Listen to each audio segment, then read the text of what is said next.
Wir wollen unser Bild mit einer Größe von 100 dp, einem Padding von 10 dp. Und warum bekomme ich dann was anderes?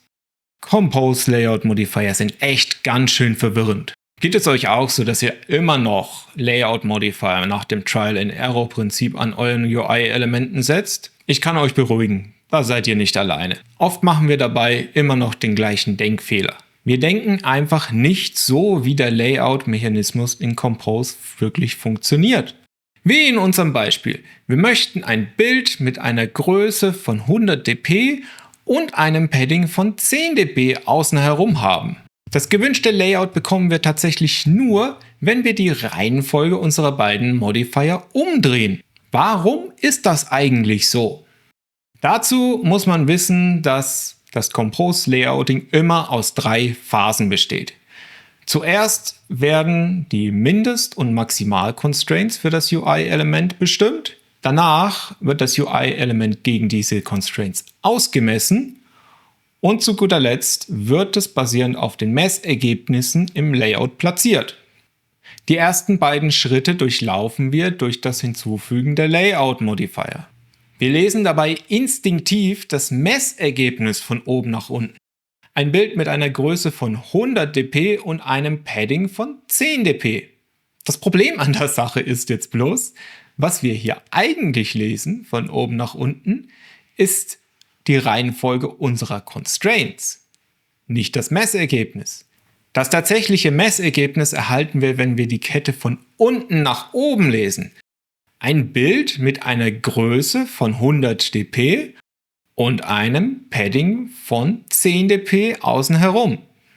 Klingt erstmal gar nicht so viel anders, macht aber tatsächlich einen gewaltigen Unterschied. Analysieren wir mal, wie Padding sich eigentlich auf unsere Constraints auswirkt. Bei den Constraints fügt Padding nämlich nie zusätzlichen Platz hinzu, sondern zieht ihn immer vom Maximalwert des eingehenden Constraints ab. Das heißt, unser Constraint verringert sich für unser Element. Setzen wir das Padding nun vor einem Size Modifier, verringern wir die eingehenden Constraint, also den maximalen Spielraum für das Element.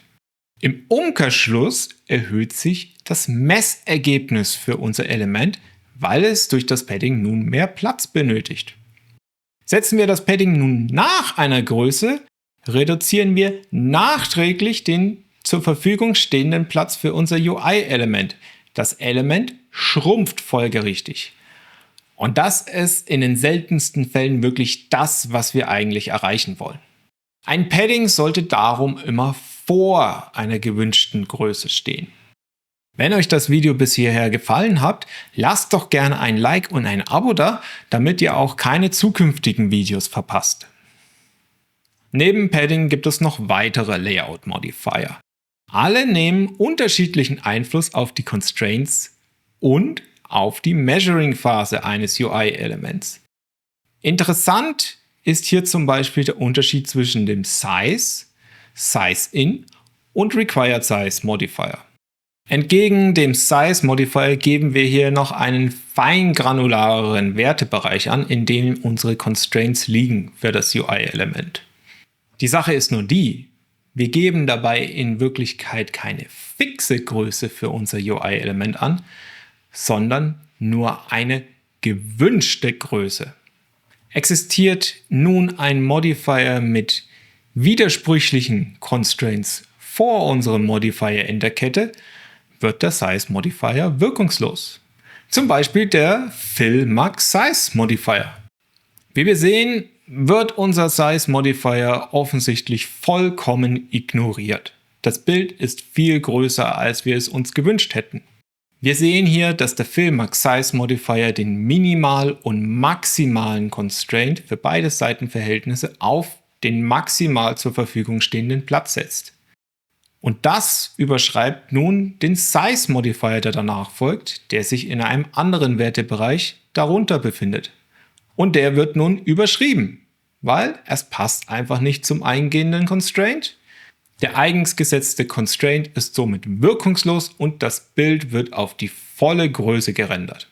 Genau das gleiche passiert übrigens auch mit unserem Size-In Modifier. Unser Wertebereich passt nicht zu dem, den der Fill Max Size Modifier vorgibt an der Stelle. Unser Bild wird trotz unseres feingranularen Constraints-Bereichs einfach auf die volle Größe skaliert. Was passiert nun mit der letzten Variante, dem Required Size Modifier? Wie wir hier sehen, hat der Fill Max Size Modifier keinen Einfluss darauf, wie unser Bild dargestellt wird. Wir erhalten die von uns gewünschte Größe. Das liegt daran, dass der Required Size Modifier sich anders verhält als seine Namensvetter. Er dreht den Spieß nämlich um und überschreibt einfach alle eingehenden Constraints mit seinen eigenen, egal ob sie dazu passen oder nicht. Das heißt, er erzwingt seine Werte und setzt sich gegen alle anderen eingehenden Modifier durch. Dem Ganzen können wir aber noch die Krone aufsetzen. Wir haben noch nicht über den einen Layout Modifier gesprochen, der nochmal eine Sonderrolle einnimmt. Den Wrap Content Size Modifier. Er ist der einzige Modifier, der eingehende Constraints wieder zurücksetzen kann. Genauer gesagt, die Minimal Constraints. Nur was spielt das in der Praxis eigentlich für eine Rolle? Nehmen wir unser Fill Max und Size Modifier Beispiel von vorhin. Wir erinnern uns, Fill Max Size setzt die Minimal- und Maximal-Constraints auf den maximal zur Verfügung stehenden Platz. Fügen wir nun den Wrap Content Size Modifier dazwischen ein, setzen wir den minimalen Wertebereich von unseren Constraints wieder zurück auf 0, auf den Minimalwert.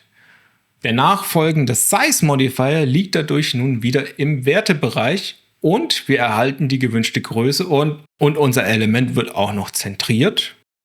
Das liegt daran, dass der Wrap Content Size Modifier noch ein zweites Feature besitzt. Per Default kommuniziert er Constraints mittig zum Verfügung stehenden Platz an die weiteren nachfolgenden Modifier. Durch diese Kombination lassen sich Elemente sehr leicht mittig innerhalb von einem Parent ausrichten und erhalten zusätzlich noch ihre gewünschte Größe. Fassen wir das Wichtigste nochmal zusammen.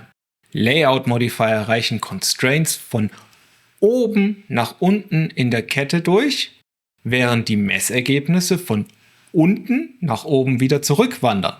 Padding zieht seinen Wert immer von den maximal zur Verfügung stehenden Constraints ab. Und ein Padding nach einer Größendefinition ist eigentlich immer falsch. Fill Max Size setzt alle Constraints sowohl minimal als auch maximal auf den maximal zur Verfügung stehenden Platz. Required Size ignoriert alle anderen Constraints und macht einfach, was er möchte. Und zu guter Letzt, Wrap Content Size setzt den Minimal Constraint immer auf 0 zurück. Mit dieser Übersicht seid ihr nun bestens gewappnet, wenn ihr das nächste Mal einer komplexen Layout-Modifier-Kette gegenübersteht. In diesem Sinne wünsche ich euch viel Erfolg beim Layouten. Schaut euch doch dieses Video hier als nächstes an.